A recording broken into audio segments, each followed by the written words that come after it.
दोस्तों, आज हम बात करने जा रहे हैं एक ऐसे इंसान की जिसने अकेले समंदर के बीचों बीच 438 दिन जिंदा रहकर इतिहास रच दिया। जी हाँ दोस्तों, 1 साल से भी ज्यादा। ऊपर खुला आसमान और चारों तरफ खामोश खौफनाक समंदर। ना कोई किनारा, ना कोई मदद, बस एक टूटी फूटी नाव और हर ओर मंडराती मौत की परछाई। सिर्फ एक दिन के लिए मछली पकड़ने निकला था, लेकिन समंदर ने उसे 438 दिनों तक अपनी कैद में रख लिया। ना खाना था, ना पानी, ना कोई छत और ना कोई इंसान। जीने की उम्मीद शून्य, मरने की गारंटी 100%। उस नाव में 2 लोग थे।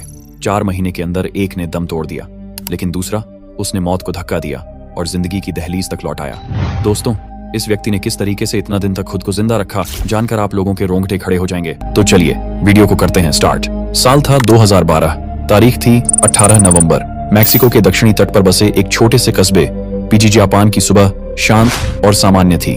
सूरज धीरे धीरे समुद्र की सतह से ऊपर उठ रहा था और समंदर शांत दिखाई दे रहा था। जॉश अल्वारेंगा 36 वर्ष मैक्सिको के इसी कस्बे में अपनी छोटी बेटी के साथ रहता था।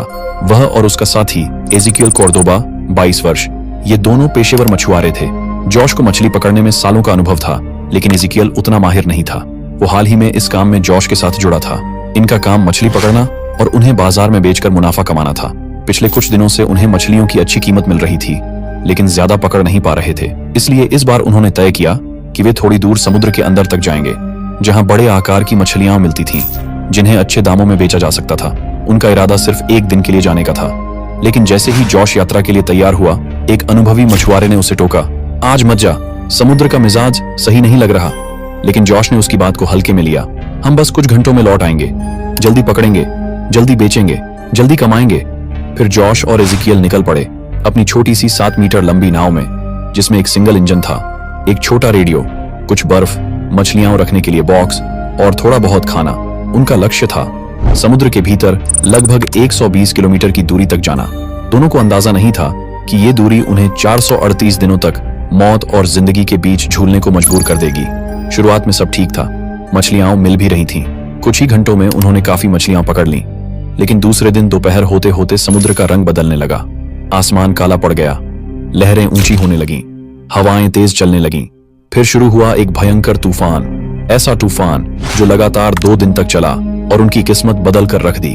नाव लहरों के थपेड़ों से उछलने लगी, इंजन बंद हो गया और रेडियो भी खराब हो गया। अब उनके पास कोई संपर्क का साधन नहीं था, न किनारे से, न किसी जहाज से। तूफान इतना खतरनाक था कि लहरें उनकी नाव के ऊपर से गुजरने लगीं। जान बचाने के लिए उन्होंने नाव में रखी सारी मछलियां समुद्र में फेंक दी, ताकि नाव हल्की हो जाए और डूबने से बच सके। उनका इरादा था तूफान के रुकते ही वापस लौट जाना, लेकिन कुदरत के सामने इंसान कितना भी चालाक क्यों ना हो, बेबस ही होता है। इस तूफान के महज 2 दिनों में उनकी नाव लगभग 400 किलोमीटर बह चुकी थी, खुले महासागर की ओर, जहां चारों ओर सिर्फ पानी था और कोई मदद नहीं। तूफान के बाद समुद्र तो शांत हुआ, लेकिन उनके लिए असली लड़ाई अब शुरू हुई। खाना खत्म हो गया था, पीने का पानी भी। अब उन्हें जिंदा रहने के लिए बारिश का पानी जमा करना पड़ रहा था, कभी हाथों से, कभी नाव के किसी कोने में। भूख मिटाने के लिए उन्हें समंदर में तैरते पक्षियों को पकड़ना पड़ा, कछुओं को, और कभी कभी मछलियां भी, जिन्हें वो कच्चा खाते थे। जॉश के पास अनुभव था, लेकिन एजिकियल का शरीर धीरे धीरे थकने लगा था। वो बहुत जवान था, लेकिन मानसिक और शारीरिक रूप से इतनी बड़ी लड़ाई के लिए तैयार नहीं था।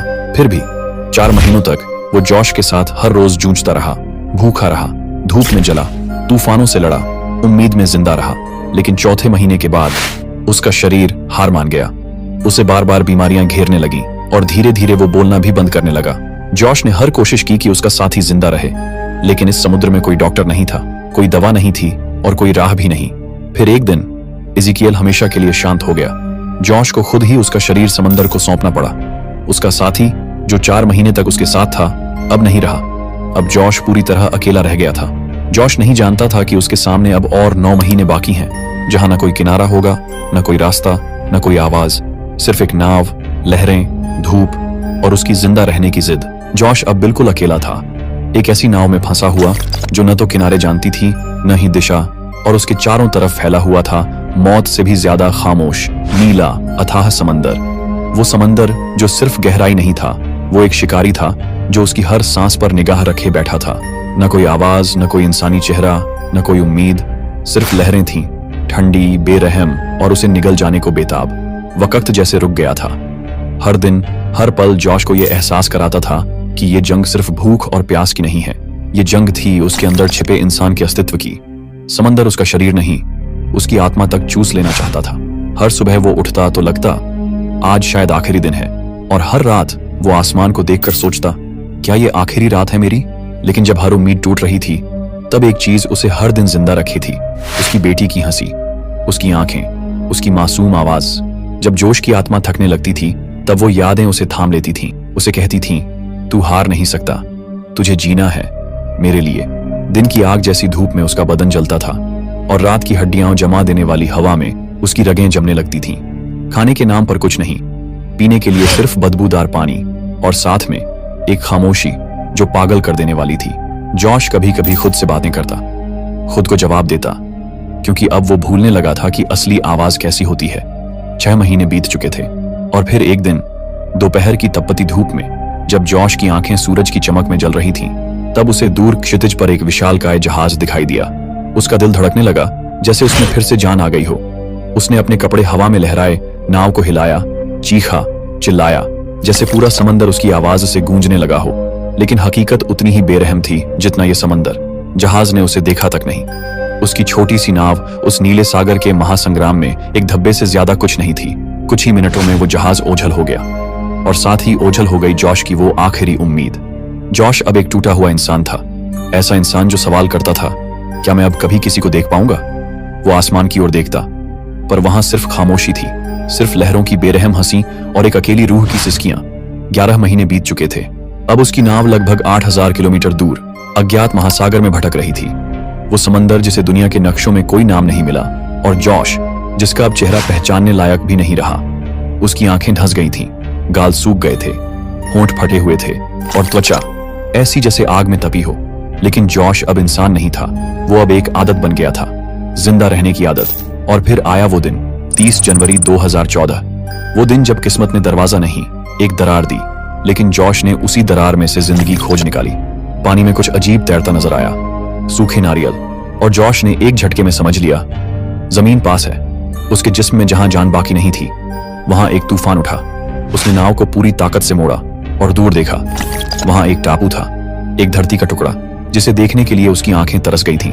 कुछ ही समय में वो मार्शल आइलैंड्स के पास पहुंच गया। जो नाव कल तक मौत का पिंजरा थी, आज वहीं उसे जिंदगी की गोद में ले जा रही थी। जॉश ने आखिरी बार समंदर को देखा और फिर खुद को पानी में फेंका, हर लहर को चीरता हुआ, कांपता, टूटता, घिसटता हुआ। जब उसके पैर जमीन से टकराए, वो गिर पड़ा, नंगे पैर, सूखी आंखों से, कांपते हुए, जैसे वो अपने ही पुनर्जन्म का गवाह बन गया हो। स्थानीय लोग दौड़े और उनकी आंखों में डर था और सवाल, ये कौन है, कहां से आया है। जॉश को अस्पताल ले जाया गया।